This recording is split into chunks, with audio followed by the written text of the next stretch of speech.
C'est l'heure du sonneur. Et bonjour à tous les deux, Alexandre Langlois, Régis de Castelnau, bonjour. Bonjour Clémence. Merci d'avoir patienté. Alexandre, je rappelle votre dernier livre, Essayer la démocratie au bal masqué de la Macronie, édition Talma. Régis, je rappelle que vous avez votre blog Vue du droit ou encore Une justice politique, votre livre aux éditions L'Artilleur. Je vais commencer par chauffer Régis avec ce sujet de Richard Ferrand. Je vous ai vu réagir. Nous, on en a déjà parlé hier, mais c'est vrai que c'est un sujet important qui est finalement peu analysé avec tout ce que ça signifie. Donc c'est pour ça que ça vaut le coup d'en reparler encore une fois. Je le rappelle pour ceux qui n'ont pas suivi notre émission d'hier, mais évidemment vous pouvez vous reporter aussi au corps à corps qui était passionnant, avec notamment Guilain Benessa qui en parlait. Lundi prochain, Emmanuel Macron doit dévoiler celui qu'il souhaite nommer à la tête du Conseil constitutionnel, donc pour succéder à Laurent Fabius. Et il se trouve qu'on nous dit, l'exécutif laisse fuiter, etc., que le choix devrait se porter vers Richard Ferrand, ancien président de l'Assemblée nationale pendant le Covid, je vous rappelle. Et voilà, on verrait ce Richard Ferrand. Richard Ferrand, soutien de la première heure du président de la République aussi. Peu populaire finalement dans l'opinion et qui c'était surtout ce qui est important, qui s'était positionné justement il y a peu de temps, il a fait part de sa volonté de rendre possible un troisième mandat présidentiel. Alors ce serait intéressant si c'était justement lui qui était à la tête du Conseil constitutionnel, si Emmanuel Macron par exemple voulait faire ce genre de proposition. Voilà.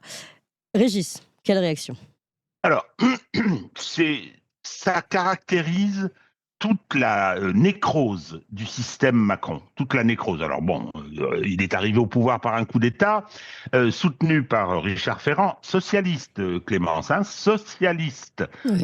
comme Hollande. C'est toute cette bande-là qui a installé l'imposteur Macron au pouvoir. Et puis, Richard Ferrand, surnommé le gratteur breton, qui passait son temps à essayer de récupérer des sous à droite, à gauche, etc., avait monté une très belle opération. Il était patron des mutuelles de Bretagne, c'est-à-dire il assumait une mission de service public et il avait dit à quelqu'un de sa famille de racheter un immeuble et il s'était engagé à le faire louer ensuite par les mutuelles de Bretagne. Un loyer colossal. Et il avait pris en charge, pour les mutuelles de Bretagne, il avait pris en charge les travaux. C'est-à-dire qu'il avait permis à sa famille de réaliser une superbe opération. Ah bah oui. Ça a fait des histoires quand même. Donc il y avait une plainte qui avait été déposée. Le procureur alors je ne sais plus exactement quel était le tribunal, mais peu importe, a classé sans suite immédiatement.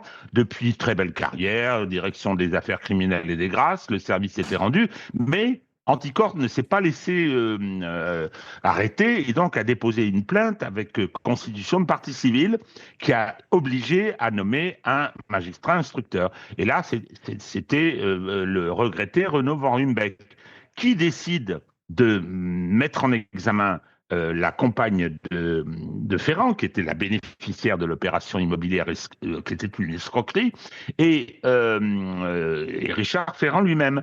À ce moment-là, le parquet prévient immédiatement les avocats de Ferrand, qui saisit la Cour de cassation, qui décharge Van Humbeck sur un prétexte grotesque, je ne vais pas rentrer dans le détail, et renvoie l'affaire à Lille. Là-bas, l'affaire dort paisiblement. Ordonnance de non-lieu pour une soi-disant prescription et ensuite la cour d'appel de Douai a confirmé ça. C'est incroyable cette affaire pour ceux qui la connaissent. C'est un des chapitres de mon bouquin. Bon, donc le problème est bien celui-là. Et M. Ferrand, aujourd'hui, on vient nous dire c'est lui qui doit être président du Conseil constitutionnel, qui est une de nos cours suprêmes, on en a plusieurs, ici c'est une particularité française, et il doit être nommé à la place de Laurent Fabius, c'est un poste considérable pour 9 ans, Bien sûr. et voilà, quelqu'un qui entretient avec la morale des rapports incroyablement élastiques, qui aurait dû être condamné. Alors vous me direz, au Conseil constitutionnel, les repris de justice, c'est pas gênant, Alain Juppé y siège, n'est-ce pas ? Bien. Et donc, on entend placer ce personnage parfaitement non recommandable à ce poste. Et puis c'est là qu'on... Et qui verrait même deux élections présidentielles passées. Hein, donc c'est quand même, on voit l'importance de ce mandat. Voilà. Donc, on se dit pourquoi? Alors parce qu'on place les gangsters du système Macron, on les place. Hein. Donc bon, alors. Il a écrit un article en disant après que Macron ait dit c'est une mauvaise idée de limiter les 2 mandats. Et lui, il dit il faudrait que Macron en fasse un troisième. Et président du Conseil constitutionnel. Alors, c'est pas le Conseil constitutionnel qui va réformer la Constitution, mais il est possible qu'il pense à une astuce, c'est-à-dire que Macron démissionne et se représente en disant mais attendez, je n'ai pas fait 2 mandats complets consécutivement. Et à ce moment-là, le Conseil constitutionnel aurait son mot à dire. Hein, puisque c'est lui qui reçoit les candidatures. Oui. Donc si Macron démissionne et qu'il se porte candidat, celui qui va décider si sa candidature est recevable, eh bien c'est le Conseil constitutionnel. C'est-à-dire que aujourd'hui, je veux dire, plus aucune vergogne, on n'hésite pas on a installé ce président avec un coup d'État judiciaire, qui était celui de la disqualification de François Fillon. Il y a eu tout un tas d'autres choses pour le porter au pouvoir, mais ça a été la cerise sur le gâteau. Et aujourd'hui, comme on a envie de le garder, il doit faire 20% ou 15% de satisfaits dans l'opinion publique, mais non, on va continuer et on va essayer de lui faire un troisième mandat avec la vieille technique du castor, c'est-à-dire que comme Marine Le Pen serait au deuxième tour, chacun le sait, eh bien, on obtiendrait que Jean-Luc Mélenchon, le Parti socialiste, les Verts se prosternent devant Macron comme ils font d'habitude et disent « Oh là là, le fascisme arrive, il faut surtout voter Macron », qui est, à mon avis, le représentant de ce que je considère être une forme de fascisme déjà là. Voilà l'histoire Ferrand. Je ne sais pas comment les Français acceptent ça. Je ne comprends pas. Et puis, vous avez dit, là, vous avez donné votre idée sur la petite astuce, Macron démissionne, et finalement, la décision revient au Conseil constitutionnel, mais plus simplement, il peut y avoir une proposition d'ajouter un troisième mandat au mandat présidentiel, et qui puisse être remonté jusqu'au Conseil constitutionnel pour validation. Donc ça, de toute façon... Non, absolument pas. Clémence, c'est la Constitution. Il faut une révision de la Constitution. Donc la révision de la Constitution, c'est toute une procédure, il faut que le Sénat la vote, il faut que l'Assemblée nationale la vote. Ensuite, soit on soumet ça au référendum, soit on soumet ça au Congrès, et il faut une majorité des 3/5. Donc, je veux dire, il n'y a pas de risque avec les chambres dans l'état où elles sont. Non. Il y a une réforme de la Constitution. Non, ce serait cette magouille. Mais ils adorent ça. Ils ne font que ça. D'accord, c'est clair. Alors, Alexandre Langlois, toujours sur Richard Ferrand, qu'en pensez-vous ? Déjà, c'est bien, c'est que ça reste dans la continuité des escrocs qui dirigent le Conseil constitutionnel. Parce qu'on a M. Fabius qui est juste avant. Je rappelle que lui aussi était pris la main dans le sac dans l'affaire du sang contaminé et qu'il a été reconnu responsable, pas coupable. M. Ferrand, c'est la même chose. On n'a pas dit qu'il n'était pas coupable dans les affaires des mutuelles de Bretagne, mais on a dit qu'il y avait prescription. C'est-à-dire qu'on ne peut pas le juger parce que les faits sont passés. Mais ça ne veut pas dire qu'il n'a pas magouillé. Oui, ça c'est le droit aussi, mais bon, oui. Non, mais c'est le droit. Mais c'est pour dire qu'on est capable de mettre des gens qui ont a priori réellement magouillé dans les deux cas et qui sont passés entre les mailles de la justice sous différents motifs. Ça, point 1. Point 2, je trouve une fois de plus le respect incroyable de la décision des Français. Monsieur Ferrand était député. Il n'a pas été réélu en 2022. Aujourd'hui, on nous le recolle au Conseil constitutionnel. Magnifique. Et troisième point, pour revenir sur l'idée du troisième mandat, en fait, il y a déjà eu l'expérimentation avec la Polynésie française, où le président de la Polynésie française a le droit de faire que 2 mandats. Mais 2 mandats de 5 ans, il y a marqué donc, puisqu'ils sont un petit statut de territoire d'outre-mer. Et résultat des courses, en fait, là-bas, le président a démissionné juste avant et a dit « Moi, je n'ai pas fait mes 2 mandats de 5 ans ». Et le Conseil d'État, parce qu'il dépend de la juridiction française, a dit « Effectivement, donc il a le droit de faire un troisième mandat ». Donc déjà, cette astuce-là est déjà prévue. Et la Polynésie française, territoire d'outre-mer, a déjà fait juger la chose par le Conseil d'État. Donc, c'est tout à fait possible comme manipulation. Ils l'ont testé très discrètement à l'autre bout de la planète, mais sur un territoire d'outre-mer. Alexandre, c'était avant avant. C'est quand cette opération a été proposée, après la prise de position d'Emmanuel Macron, en disant que il a utilisé un mot fort, une bêtise d'avoir voté ça. Toujours est-il que c'était largement avant. Avec effectivement le Conseil d'État a dit le mandat de 5 ans dans le texte. La réforme de la Constitution française, qui est une américanisation, comme Sarkozy les adore, donc on a voulu faire comme eux, comme les Américains, et donc on n'a pas inscrit la durée du mandat dans l'article de la Constitution qui le prévoit. Donc ça me semble rendre les choses difficiles, sauf si le Conseil d'État dit, le Conseil constitutionnel dit la candidature d'Emmanuel Macron, je la reçoit. Voilà. Bon, donc on est, mais tout ça part en morceaux, quoi. Enfin, je veux dire, c'est bon.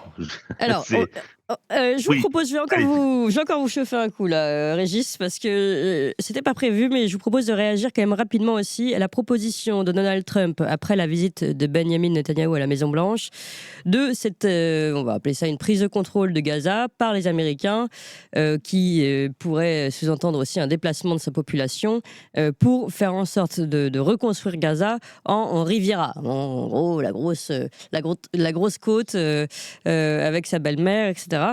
Comment, alors peut-être que ça va vous réconcilier avec Emmanuel Macron, parce qu'il a dit que tout déplacement, il s'est insurgé contre cette prise de position et a expliqué que tout déplacement forcé de la population palestinienne était inacceptable.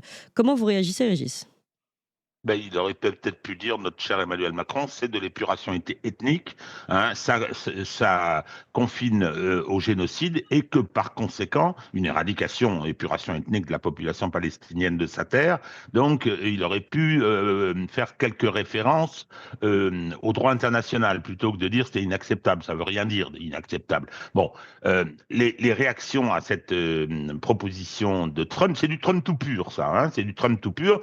On est obligé dans tout ce qui balance, de faire le tri entre ce qui relève d'une forme de rationalité politique et ce qui relève des provocations ou de pure foucade. C'est un businessman. Oui. Donc lui, il voit Gaza tout détruit et il dit, on va faire une opération immobilière. Mais c'est ça, surtout que lui, c'est un ancien de l'immobilier, donc il voit l'opération immobilière, quoi. Mais moi, j'ai fait beaucoup de droit de l'urbanisme, ça a été une de mes spécialités, je les connais, les promoteurs. Moi, j'intervenais pour les collectivités, mais c'est cette demande. Ah ben oui, là, on mettrait qui, on ferait ça. Ah oui, mais attendez, il y a des gens qui il y a des gens qui habitent. Et donc, ah ben non, oui, bon, ben alors, dites les Égyptiens, vous voulez pas les reprendre, vous êtes tous des Arabes de toute façon. C'est simplement, je veux dire, au-delà de la dimension épuration ethnique et par conséquent génocide, c'est absolument immonde, humainement. Bon, j'ajoute une chose concernant la façon dont ça a été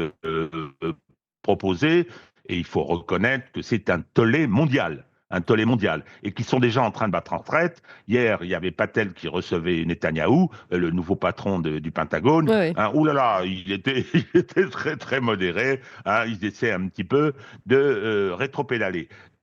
Non, j'ai vu une photo où on voit Netanyahou, le criminel poursuivi par la CPI. Bon, on le voit assis à côté de Trump, et Trump proposant sa formule en disant « Mais vous comprenez, on ne peut pas vivre là-bas ». Il a raison. Oui. Il a raison.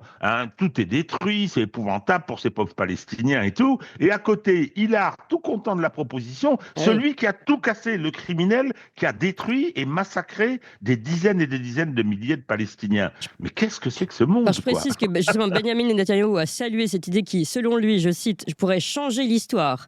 Affichant leur bonne entente malgré les différends par le passé, le Premier ministre israélien a qualifié Donald Trump de meilleur ami qu'Israël ait jamais eu à la Maison-Blanche.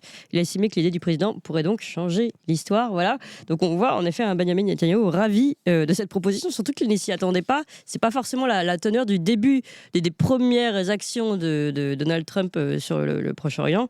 Et là, d'un seul coup, il y a cette annonce, et comme vous le dites, qui ressemble beaucoup à une annonce d'agents immobiliers en fait ayant des vues sur une côte et une mer, quoi. Alexandre Langlois. Pas grand-chose à ajouter, à part que Trump, toujours pareil, il y a ce qu'il dit et ce qu'il fait. Donc, ce qui est important, c'est pas ce qu'il dit, c'est ce qu'il fait, parce qu'il dit tout et son contraire et tout et n'importe quoi. Donc, c'est voir les actes qui vont suivre derrière. Effectivement, il adore provoquer, il adore faire parler de lui, il adore faire le buzz ou le bad buzz, il s'en fiche. Lui, du moment qu'on parle de lui, il est content. Mais à partir de là, c'est voir la suite. Et après, sur le reste, effectivement, il y a des gens que c'est chez eux, en fait. Donc, pourquoi les déplacer? Après, il n'y a pas forcément. Alors, je ne suis pas dans la tête de Donald Trump. Il y a eu des exemples de déplacement de population massif. C'était par exemple quand l'Empire ottoman s'est écroulé. Il y a toute une partie de Grecs qui étaient en Turquie centrale, qui ont été déplacés en Grèce, et de Turcs qui étaient en Grèce, qui ont été déplacés en Turquie pour des raisons de peuple et de nation. Donc après, ça dépend qu'est-ce qu'il veut faire derrière. Mais là, je Oui. pense qu'on est plutôt effectivement sur pas du Trump pur et dur, c'est-à-dire raconter n'importe quoi, voir comment les gens réagissent et puis faire un truc qui n'aura rien à voir avec la suite. Voilà. Mais en vérité, je suis pas sûr que ce soit n'importe quoi. Je pense qu'il y a lui, oui, il a sa façon de faire ou de voir avec ses objectifs, mais je suis pas sûr que ce soit juste du n'importe quoi. Il y a Ah, peut-être un calcul, mais qui est pas forcément celui auquel on pense. dans le sens où, ce qui est important, voilà, je ne sais plus qui c'est qui a dit ça, ce qui est important avec Trump, c'est pas les paroles, c'est les actes. Donc, c'est Ouais, voir ouais. qu'est-ce qui va se passer derrière. Parce qu'en fait, dans le sens de n'importe quoi, il est capable de dire tout et son contraire. Dans tous les Ouais. sens, c'est des énormités et des choses énormes, qu'il y en a certaines qui va faire, d'autres non. Et en fait, là, du coup, on est toujours sur, on ne sait pas ce qu'il va faire, en fait. Ouais. Oui, ce qui est intéressant, c'est que le jour d'avant, on a l'impression qu'il était plutôt dur avec Israël. Et là, d'un seul coup, on a l'impression. Et peut-être que ça fait partie d'une négociation, d'une façon de faire, on va dire. Je dis pas que c'est de la géopolitique, je dis pas que c'est la diplomatie dans les règles de l'art, mais en tout cas, c'est sa façon de faire et on va devoir apprendre à suivre tout ça. On me dit, là, j'ai toute l'équipe qui me dit qu'on manque terriblement de pouces, parce qu'en plus, vous avez du mal à nous retrouver, les amis, je crois, parce que, évidemment, on a commencé avec une autre vidéo et on a dû recoller les antennes sur le toit. Thibaut a failli tomber et glisser. Donc voilà, tout ce qui s'est passé ce matin. Donc surtout, n'hésitez pas, mettez des pouces, appelez vos amis, dites-leur quand on est là, que tout le monde nous rejoigne. On est quand même déjà très très nombreux, je vous rassure. On est 4600 ici en direct et en instantané et uniquement sur YouTube parce que vous le savez, cette semaine, on a ce gros problème d'Internet et on fonctionne avec un plan B. Et comme vous le voyez, parfois le plan B aussi, il faut passer au plan C. Donc n'hésitez pas, des pouces, des cœurs, des likes. On continue, dernier sujet, je pense, parce qu'aujourd'hui, il faut que je sois vraiment très, très à l'heure.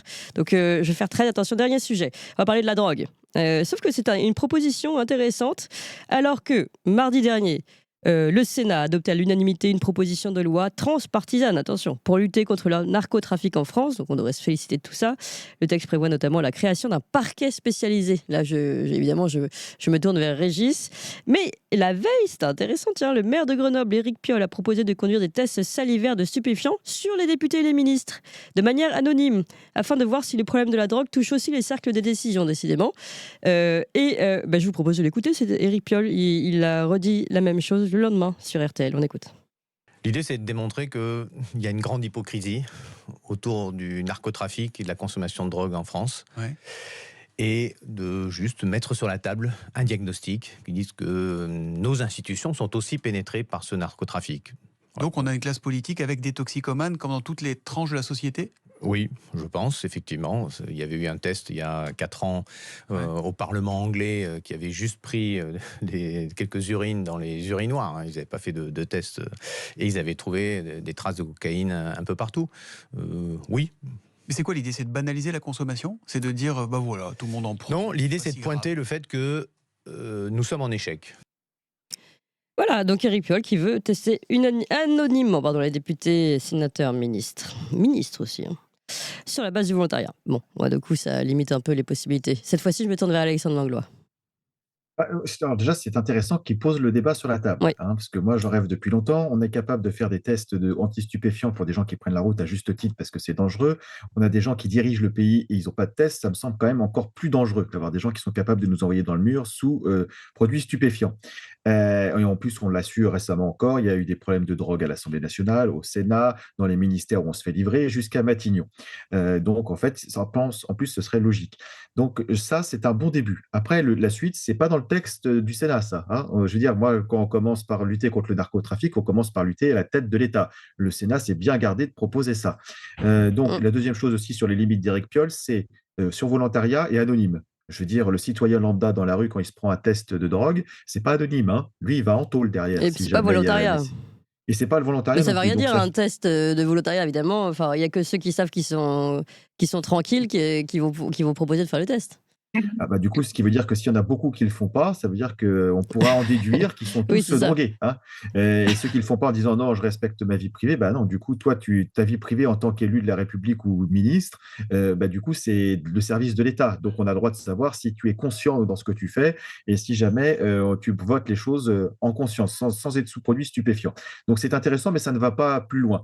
Donc, et après, en fait, de faire de l'information pour dire qu'il y a ça, moi, je dis non, il faut lutter contre la drogue. Soit on fait de l'information à tous les niveaux, et on dit bah, tous les gens qu'on chope avec de la drogue, on va les mettre en centre de rééducation, enfin de désintoxication plus exactement, et on fait la même chose pour les élus. Soit du coup on met les élus au même niveau que tout le monde, ce qui me semblerait encore mieux dans un premier temps en tous les cas, c'est que bah, dès qu'il y en a un qui est pris, bah, bim, hop là, il passe devant le tribunal et on lui retire son mandat. Parce que on retire les permis de conduire, on pourrait bien retirer les mandats d'élus, parce que ça, je rappelle, ça reste dangereux. Des gens votent des lois, votent des choses qui engagent toute la population.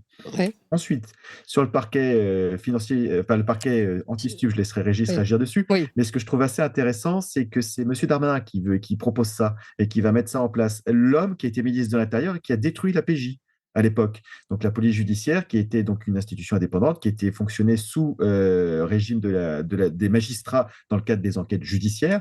Et ça, M. Darmanin a tout fait sauter pour les rattacher à la sécurité publique et que le pouvoir administratif reprenne la main sur cette entité, en disant bah, les enquêtes que vous allez faire vont dépendre quand même plus de l'administratif que du juge et du magistrat. Donc en fait, on est en train de faire une nouvelle pantalonnade. On est en train de on a tout déconstruit d'un côté. Une fois qu'on a un champ de ruines, on dit ah, on va remettre une brique. Bah, enfin, une brique, ça fait pas l'édifice qu'il y avait avant. Donc en fait, on marche que sur un pied. Et une fois de plus, ce n'est pas derrière l'efficacité de la propagande, je pense, très efficace, parce que les gens vont retenir ah, c'est bien, il veut faire quelque chose, c'est génial. D'efficacité sur le terrain, ça va être zéro. Parce qu'une fois de plus, les enquêtes vont être orientées, parce que les magistrats derrière, parquet ou pas, ils vont se baser sur ce que les policiers vont leur apporter. Si Jean n'ont pas les éléments et qu'ils n'ont pas, ben, ça va orienter leur jugement. Ça arrive dans plusieurs affaires. Et je redonne cet exemple pour qu'on comprenne l'importance d'avoir d'une police judiciaire indépendante de la police normale, j'allais dire, plus classique. C'est l'affaire Steve à Nantes. Il y a l'IGPN, donc la police qui enquête sur elle-même, avec des gens qui sont que sur le contrôle administratif, qui disent affaire Steve à Nantes, donc ce jeune qui a été noyé à la fête de la musique, circuler, il n'y a rien à voir. Et une enquête qui a été faite par la police judiciaire sous direction d'un juge d'instruction, finalement, il y a beaucoup de problèmes qui se posent et la mise en cause de la police est beaucoup plus flagrante. Et donc ça, M. Darmanin les avait enlevés en cassant la PJ. Et M. Macron, je rappelle, en parallèle, avait cassé aussi également les juges d'instruction. Donc on est sur un parquet, donc ce qui veut dire un parquet, on va retrouver sur les vices que expliquera Régis avec grand plaisir, je pense, qui est un parquet donc, qui est aux ordres du pouvoir exécutif. Ce n'est pas des juges. Donc, en fait, une fois de plus, on va s'en servir. Donc, j'imagine que ce parquet en sert des affaires financières pour faire tomber les opposants. Là, quand il y aura quelqu'un qui prend de la drogue, et comme il y en a une grande majorité qui sont drogués dans nos élus, on dira, ah ben lui, il va se prendre une affaire et on va sélectionner les dossiers drogue pour faire chuter au niveau de la tête de l'État. Donc, je pense qu'au final, sur une bonne idée, si jamais tout le reste était mis en place, on arrive à quelque chose de dangereux, une fois de plus, et contre-productif pour la population. Alors, Régis de Castelnau, dont je précise le titre du livre, va être particulièrement pertinent, enfin le titre et le livre tout court, Une justice politique aux éditions L'Artilleur. Je vais faire 2 procès d'intention. Je vais d'abord en faire un à M. Piolle. M. Piolle, c'est un élu vert, Oui, écolo. mais c'est son 2e mandat. Lui, c'est pas la fournée de 2020 qui est arrivée après les élections truquées. Vous vous rappelez, hein, le premier tour, la veille du premier Covid, le deuxième tour en juin, c'est-à-dire c'est une élection qui était totalement illégale. Mais bon, Oui. c'est ce que Macron voulait. Oui, hein. Donc, mais lui, c'était avant. Et il est dans une ville qui est une des plus gangrenées de France depuis très longtemps, bien avant lui. Donc lui, il a, comment dire, il y a des porosités entre la gestion publique et la pègre. À Marseille, tout le monde le sait. À Grenoble, c'est aussi le cas. Hein. Et donc, il y a des espèces d'arrangements qui se passent. Et qu'est-ce que je sens, moi? J'ai bien dit procès d'intention. Hein. Oui. Quand il vient de dire ça, il dit bah oui, mais écoutez, lutter contre la drogue, c'est d'accord, mais au plus haut niveau de l'État, ils sont drogués. Ça n'a pas l'air de le gêner d'ailleurs, hein, dans le principe. Moi, je sens pointer derrière, j'ai peut-être tort, hein, je sens pointer derrière cette idée de la dépénalisation qu'on rencontre totalement chez les Verts, hein, dans la petite bourgeoisie urbaine. Vous lisez Libération, mais Oui, tout à comment fait, tout à fait. bon. Donc voilà. le premier procès est fait. Deuxième procès d'intention, c'est à Darmanin. Première observation, attendez, il y a un problème quand même. Chaque fois que je vois Darmanin, à cette occasion, hein, je lis quelque chose, je vois une petite vidéo, je me dis, mais de quoi se mêle le ministre de l'Intérieur?